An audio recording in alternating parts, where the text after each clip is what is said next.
के लिए, तमाम जानकारी के लिए। अब आगे बढ़ते बलौदाबाजार से बड़ी खबर है। 5 हॉस्टल अधीक्षक पर गाज गिरी है। 5 हॉस्टल अधीक्षक हटाए गए हैं। हॉस्टल के छात्र छात्राओं का शोषण करने का इन पर आरोप है। शिक्षकों के खिलाफ भी मनमानी तरीके से काम करने, एलबी शिक्षकों को अधीक्षक बनाने पर विवाद की स्थिति है।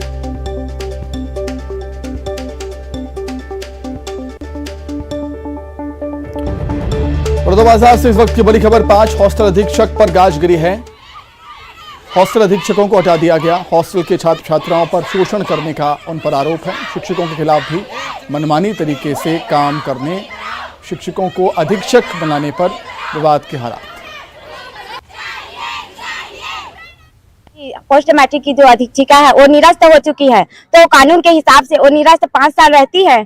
5 साल रह चुकी और 3 साल का वो गवर्नमेंट रूल है, तो वो क्यों रहेगी जब निरस्त हो गई है। तो केस कर देने की धमकी देने व और हॉस्टल से निकाल देने व पेरेंट्स के साथ मिलकर षड्यंत्र कर रही। सर, शिक्षा विभाग के कुछ जो कर्मचारी हैं वो संलग्न है अधीक्षक के रूप में। उनमें से कुछ लोगों की शिकायत भी थी, तो उनको एसी ट्राइबल द्वारा हटाया गया था। उसी में से एक पर्टिकुलर हॉस्टल की बच्चियां आई थी निवेदन करने के लिए कि उस हॉस्टल की अधीक्षिका को वहाँ रखा जाए, और उसी हॉस्टल की कुछ और बच्चियां भी थी जो कि निवेदन कर रही थी कि उनको ना रखा जाए।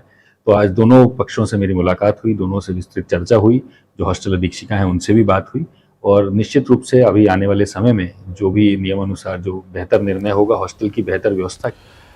तो जानकारी के लिए सीधे बलौदाबाजार का रुख कर लेते हैं। योगेश यादव जुड़ गए हैं लाइव हमारे साथ। योगेश, निश्चित तौर पर जो छात्राएं थी वो लगातार मांग कर रही थी, धरना भी दिया था, और मांग के चलते जो दबाव बना उस पर प्रबंधन पर, और प्रबंधन ने अब कार्रवाई की है, हटा दिया है हॉस्टल प्रबंधक को।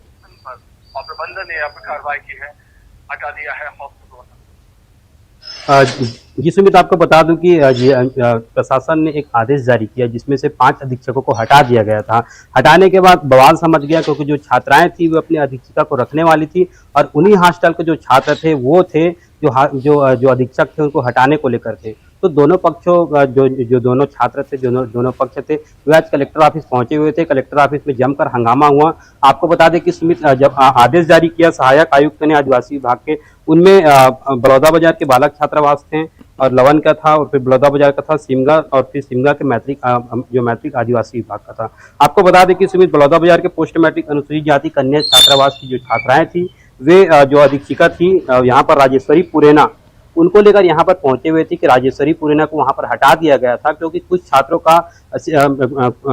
ने शिकायत की थी कि जो अधीक्षिका है उन पर शोषण का आरोप था। ठीक है योगेश, बहुत शुक्रिया आपका तमाम जानकारी के लिए जुड़ने के लिए। बात दंतेवाड़ा की, जहां घाट